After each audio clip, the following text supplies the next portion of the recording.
Estamos de volta aqui com o Jornal da CBN, com as principais notícias do dia, com as reflexões e com as verdades do nosso país. E é por isso que a gente convida neste momento a Miriam Leitão, nossa colunista aqui no Jornal da CBN, e que está lançando um livro que mostra bem na nossa cara a verdade e mostra que a verdade é teimosa. Ela insiste em aparecer.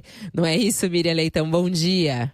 Bom dia, Fabiola, que prazer falar com você. Bom dia, ouvintes da Rádio CBN. É um prazer estar aqui nessa manhã de sábado conversando com você sobre o meu livro. A verdade teimosa. Ontem eu estava dando uma lida nele. Ele tá sendo lançado neste momento, né? Em várias partes do Brasil. Você já fez um lançamento no Rio de Janeiro, não é isso, Miriam? Eu fiz essa semana no Rio de Janeiro, na quarta-feira. E agora eu vou fazer na próxima quarta, dia 22, Fabiola, em São Paulo. Em São Paulo. 7h30 da noite, na quarta-feira, 22, na Livraria Saraiva de Higienópolis. Eu vou estar lá recebendo os amigos e quero aproveitar para chamar nossos ouvintes aqui. Mas antes a gente tem que contar um pouquinho sobre o livro para ver se o ouvinte quer ir. Né? Não, é isso. Não, é porque muita gente fala assim, mas eu queria já comprar esse livro hoje, já dar uma olhada nele hoje. Porque é muito, eu estava lendo ontem a abertura, o livro, ele traz textos seus, né, que são as suas colunas no Jornal Globo, de 2010 a 2016, né? Chegou a 16 ou 15? Chegou até o final de 16, inclusive pegou o começo do governo Temer e os primeiros erros que ele cometeu também. E é muito impressionante que quando a gente está vivendo a história no dia a dia, né, Miriam, a gente às vezes não percebe o quanto essa verdade está gritante e a gente não consegue perceber essa verdade. E quando eu comecei a ler os seus textos, eu falei, nossa, olha realmente como tudo isso estava sendo anunciado. A gente está falando da crise que o Brasil mergulhou, essa crise que a gente vive hoje e sofre hoje. E você mostra lá, inclusive na abertura, o quanto essa crise ela já estava aparecendo, né, Miriam? Pois é, Fabiola, isso que é importante. O primeiro é ter noção da gravidade da crise. Nós estamos vivendo uma crise normal, digamos assim, né? Porque a economia tem oscilações, é da vida. Tem momentos de mais crescimento, momentos de menos crescimento, tem momentos que acontece uma crise internacional, nos atinge e a gente perde o ritmo, mas depois retoma. Agora, essa crise, quando você olha assim para a história do Brasil, não tem uma recessão tão grande. 2 anos consecutivos de queda somada de mais de 7% do PIB, 10% do PIB per capita. A gente perdeu 10% do tamanho do país. E está com 12 milhões de desempregados e chega a mais de 20 milhões quando se soma as pessoas que estão em desalento ou estão num emprego que, na verdade, não é um emprego, é apenas um bico, uma coisa assim que tem tanto potencial a dar para a economia. Então, quer dizer, é um momento devastador da nossa vida, muito difícil. Então, é preciso pensar sobre isso. Primeiro, dar essa dimensão. E segundo, é o seguinte, por que a gente chegou nesse ponto? É uma pergunta que me fazem muito. E esse livro, eu fui reler as colunas, eu peguei 2010, porque 2009 a gente estava vivendo aquela queda do PIB, uma pequena queda, por causa da crise internacional. 2010 o país estava crescendo, euforia, 7,5%, foi o melhor ano em termos de crescimento da nossa história recente, e a inflação ficou em torno da meta. É como deve ser, né? A inflação controlada e o crescimento grande. Mas começaram a ser cometidos erros. E esses erros foram se repetindo em várias áreas. E eu quis palmilhar esses erros que foram registrados no dia a dia da coluna para mostrar qual é a gênese da crise, o que nos levou desse momento de euforia para esse momento tão triste que a gente está vivendo. É porque a gente escuta muitas desculpas, né, Miriam, e falando, aconteceu, e você logo no início fala, isso poderia ter sido evitado, né? A grande questão e perguntam, a crise poderia ser evitada? E você é muito direta, sim, ela poderia ser evitada. E aí você vem falando dos erros, não é isso? Exatamente, você vê, porque a gente viu que o governo começou, em 2010 já começou a não só gastar demais, como a começar a fabricar truques para produzir dinheiro que na verdade não existia, passa um dinheiro para o BNDES, o BNDES paga dividendos. Então, se você transfere dinheiro para o BNDES via endividamento e ele paga dividendos a você, então, esses dividendos a você, no caso o Tesouro, esse dinheiro saiu da onde? Saiu da sua dívida, que virou uma receita. Esquisito, né? Uhum. Pois é. Então, esse o começo dessa confusão. E já no final do governo Lula, eu fiz uma coluna chamada Dinheiro Inventado. O que a gente viu depois? Só nessa parte da área fiscal, né?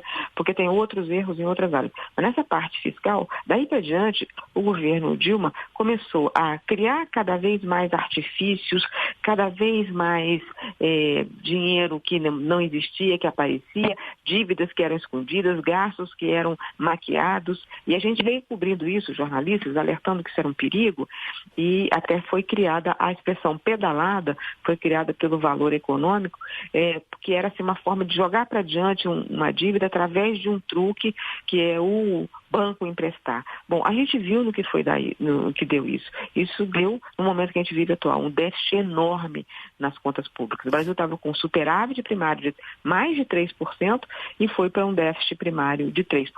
Você fez um buraco deste tamanho nas contas e isso desorganiza, leva à inflação, leva à incapacidade do Estado de fazer novos investimentos.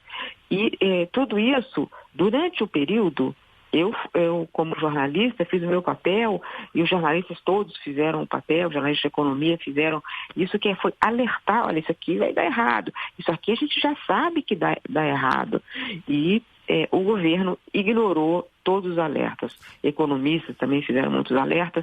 Esse livro, A Verdade é Teimosa, é exatamente, eu faço assim, o começo desses alertas, apontuo algumas dessas colunas que vieram alertando para os riscos de problemas e depois cubro a crise que tem sido intensa, né, para mostrar aqui como que isso foi machucando e provocando eventos cada vez mais turbulências e confusões. E quando você fala a verdade é teimosa, os governos são teimosos nesse sentido também, não, Miriam? Porque, por exemplo, os alertas foram dados. Eu acho isso que é muito importante. Quando a gente pega o seu livro e vê as colunas lá de 2010, que a gente estava vivendo, como você mesmo disse, aquele auge do consumo, inclusive, né? A gente viveu ali o boom do consumo, as pessoas tendo crédito e o governo falando para as pessoas comprarem e tudo mais. Nossa, o Brasil tava pop no mundo também, né? Até o pessoal ia viajar, ficava, nossa, Brasil é o presidente Lula e tudo mais. E o alerta sendo dado de que erros ali estavam sendo cometidos. E mesmo com esses alertas, o governo não voltou atrás, enfim, não ouviu. O que mostra isso, hein, Miriam? Às vezes o poder, ele se fecha nele mesmo e começa a ouvir só as pessoas que estão em volta, que dizem tá tudo certo, tá tudo maravilhoso. Quem está falando isso são os inimigos, é nós e eles. Então essa é uma divisão que é ruim para o próprio governante, mas é principalmente ruim para o país, porque você não pode ouvir só os que te apoiam. Esse é um erro clássico dos governantes. E dos populistas, né? Que é o que a gente está vendo também nos Estados Unidos neste momento, não, Miriam? Nesse momento. Ele está cercado de gente que está dizendo que ele está fazendo tudo certo. Ele está hostilizando a imprensa. Ontem, Trump botou um Twitter dizendo que toda a imprensa americana é inimiga do povo americano e não dele. Uma coisa assim, o que ele quer com isso? Que se feche o New York Times, o Washington Post? O que ele quer? A CNN? Quer dizer, é uma coisa tão insensata. Ninguém ali pergunta para ele, o que você está pretendendo com isso, cara? Né? Então aqui a gente viveu outras coisas, mas também essa mesma incapacidade de ouvir o que as outras pessoas estão falando. E a gente viveu isso com o Lula muito aqui. Até mesmo agora há pouco a gente estava dando uma olhadinha num vídeo que ele publicou há pouco, nessa semana no Facebook, falando que estão querendo destruir o PT. Esse discurso continua ainda, não, Miriam? Continua ainda, né? E o PT, ele tem um papel importante no país, ele tem uma história que precisa ser resgatada, porque a história dele não é só a Lava Jato, e a Lava Jato não é só um problema do PT, está nos outros partidos também, mas é preciso de serenidade para você ver onde nós erramos e o que é preciso fazer para recuperar.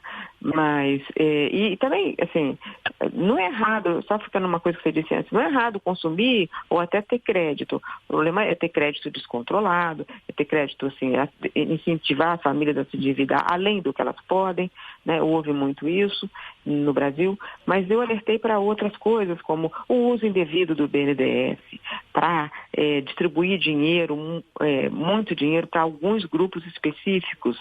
A Eike Batista é um desses, né? Alertando para a maneira como ele conduziu os negócios, ou o problema do risco inflacionário. O Brasil viveu uma história que eu vivi minuto a minuto como jornalista, e até escrevi o livro Saga Brasileira, que eu falo do drama que foi a inflação quando ela saiu completamente ao controle e chegou nos 1.000%, 5.000%, que foi a nossa hiperinflação. Então você não pode brincar com esse bicho. Esse bicho, ele já te comeu parte da sua vida e das suas chances no passado. Então você tem que ficar alerta.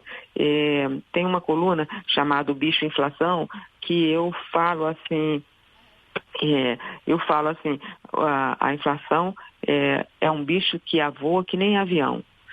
E aí, isso levou a esse descuido com a inflação, e outra coisa que é a tentativa, é outro erro, sabe? E são erros, não são erros novos não, sabe, Fabíola? São erros antigos, outros governos no passado cometeram. Por isso que foi mais fácil até para os jornalistas, para os economistas, para todos os analistas, falar, não, vem cá, não faz isso não, que isso aqui já deu errado. Não vai por aí, que isso aí tem um muro na frente, que é pegar o preço e manipular o preço. Então foi feito isso com a inflação de preços monitoráveis, preços cujos quais o governo tem como determinar. Então a inflação de preços monitorados chegou a 1% no final de 2013. Por quê? Porque fez a queda artificial da energia. E o que se transformou? Se transformou que no começo de final de 2015, a inflação de preços monitorados estava em 18%.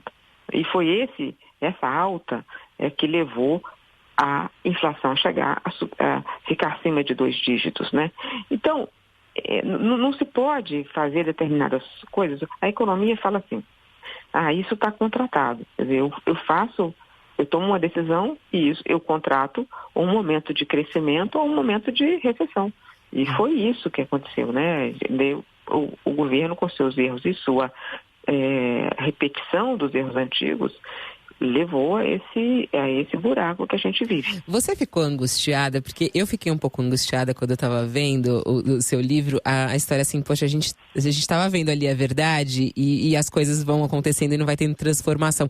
Tem um pouco de angústia, Miriam? Você que é ali colunista, você estuda tanto a economia, pesquisa, investiga tanto isso, vendo ali erros que estão claros e que vão jogar a gente num buraco e as coisas não mudarem? Como é que é essa angústia dentro de você?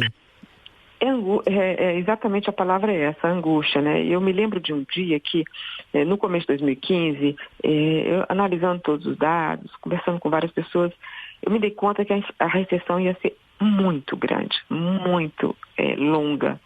E talvez eu não tivesse nem a noção que ia ser a maior da nossa história, mas desde que tem os dados, né, os dados começam em 1900, então de lá para cá a gente não registrou nunca uma recessão tão grande. E aí eu escrevi uma coluna chamada Quase Glacial, isso no começo de 2015, em que eu falei assim, vai ser longo o inverno. Era um domingo, eu não queria falar de forma muito grosseira, a recessão vai ser... Então eu queria falar de uma forma pelo menos... menos dolorida. Menos dolorida. Aí eu escrevi assim, será longo o inverno. Nós o atravessaremos com nossa alma tropical duvidando do sol. Olha. Aí lá pelas tantas eu digo, mas ele voltará, né, o sol. E durante a travessia vamos conviver com a inflação alta, notícia de desemprego e recessão. Nesse período, a recessão estava, assim, tinha tido nos trimestres anteriores, pequenas quedas. Mas eu estava dizendo que a gente ia afundar. E quando você olha os dados daí para diante, o país afundou nos trimestres seguintes. Essa coluna foi muito criticada por muita gente, assim, na mídia social, esculhambando, falando que você é pessimista e tal. E, infelizmente, não era erro meu, eu estava alertando que a gente apertasse o cinto, porque ia ter um momento de vácuo, né, na nossa economia, a gente ia cair, vai cair durante muito tempo. E a gente ainda não saiu desse período. Esse inverno permanece longo. Mas o importante é isso, olha, ele voltará. Não, é isso que eu quero saber. Quando deve voltar a brilhar esse sol, Miriam? É o que todo mundo quer saber. Pois é. O livro, né, eu fiz essa coisa de... Eu fiz um capítulo inicial para dar o contexto, porque os acontecimentos foram muito intensos e a gente pode se perder, às vezes, na quantidade de coisa que aconteceu. Aí depois tem um capítulo final que olha para o futuro, que tenta passar algum alento, principalmente para os jovens. Depois eu falo um pouco desse capítulo futuro. Mas você perguntou quando o sol volta a brilhar.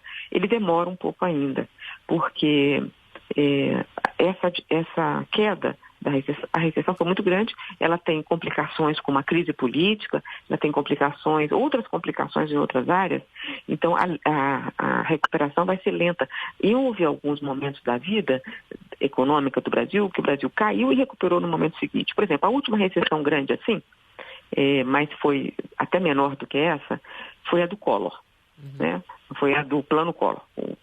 O governo Collor foi lá, fez aquela loucura que prendeu o dinheiro das pessoas no banco. Bom, aí a economia caiu, mas ela caiu em 2003, em 90 caiu 4,3%, no ano seguinte ela recuperou 1%, depois voltou a cair 2%. E aí, quando chegou em 93 e 94, no período Itamar, cresceu 5% ao ano. Então, essa recuperação rápida, isso não vai acontecer. Vai acontecer uma recuperação lenta. Esse ano é um ano que não está previsto uma continuação da recessão. Mas você não pode dizer que ainda vai se recuperar. Isso que a gente perdeu vai demorar um pouco para retomar. Pouco que preocupa. A vantagem é que esse ano vai ser melhor do que o ano passado. Mas a sensação de mal-estar econômico permanece. Com algumas vantagens. A inflação caiu muito e os alimentos estão baixos. O aumento do preço dos alimentos não está violento como no começo do ano passado. Então isso aí dá um pouco de alívio, um pouco de conforto aos orçamentos domésticos.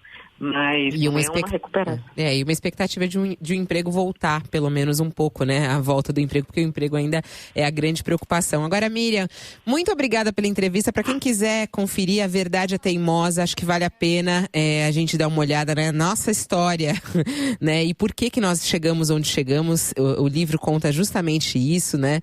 E está aí nas livrarias pelo Brasil, para quem quiser. O lançamento em São Paulo, para quem está em São Paulo, o lançamento em São Paulo na próxima quarta-feira. Dia 22 de fevereiro, às 7h30 da noite, na livraria do Higienópolis. Saraiva, no Higienópolis. Só uma palavrinha, que eu estou estourando aí, é que o subtítulo é Diários da Crise que adiou o futuro. Adiou, Fabíola, mas não revogou. Portanto, nós temos que nos preparar para esse futuro de crescimento. É isso aí, A Verdade é Teimosa, Diários da Crise que adiou o futuro. Muito obrigada, Miriam, parabéns por mais esse livro, até a próxima. Até a próxima, Fabíola, obrigada. 8h03.